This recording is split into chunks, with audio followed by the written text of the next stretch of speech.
શિક્ષણ વિભાગ માટે બનાસકાંઠાથી સામે આવ્યો છે ચોંકાવનારો કિસ્સો। જિલ્લાની 5 પ્રાથમિક શાળાના મહિલા શિક્ષિકા વર્ષોથી વિદેશમાં સ્થાયી થયા હોવા છતાં હજુ નોકરી શાળામાં ચાલુ છે। વાત એવી છે કે ભાવનાબેન નામના શિક્ષિકા 5 પ્રાથમિક શાળામાં ફરજ બજાવતા, જો કે વર્ષો પહેલા તેઓ વિદેશમાં સ્થાયી થયા, તેમ છતાં તેમની નોકરી હજુ પ્રાથમિક શાળામાં ચાલુ છે। ઇન્ચાર્જ આચાર્ય પારુલબેને દાવો કર્યો કે ભાવનાબેન અંગે જિલ્લા શિક્ષણાધિકારી અને શિક્ષણ વિભાગને અરજી કરી છે, પરંતુ હજુ સુધી કોઈ કાર્યવાહી કરી નથી।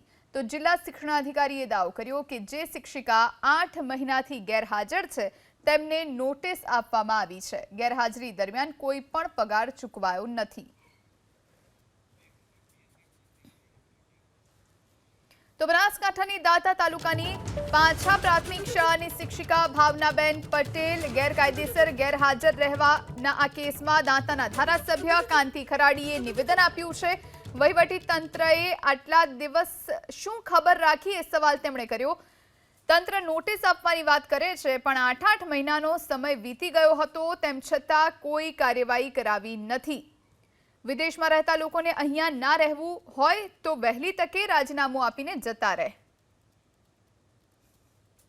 વહીવટી તંત્ર એમ કહેતું હોય કે અમે નોટિસો આપીએ છીએ, 1 નોટિસ આપીએ, 2 નોટિસ આપીએ, પછી કાયદેસરની કાર્યવાહી કરશું।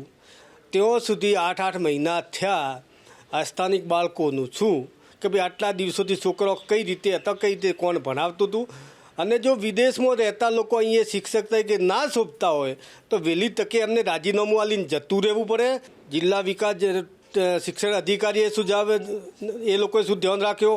ડીડીઓ પણ આ રીતે ક્યાં સુધી વહીવટી તંત્ર ચલાવવા માંગે છે, અને સાથે સાથે આટલું અંધારામાં કઈ રીતે રહ્યું, કેના કહેવાથી રહ્યું, અને હજુ પણ આ રીતે ભૂતિયા શિક્ષકો કેટલા છે એ ખરેખર વહીવટી તંત્રને ઉજાગર કરવું જોઈએ।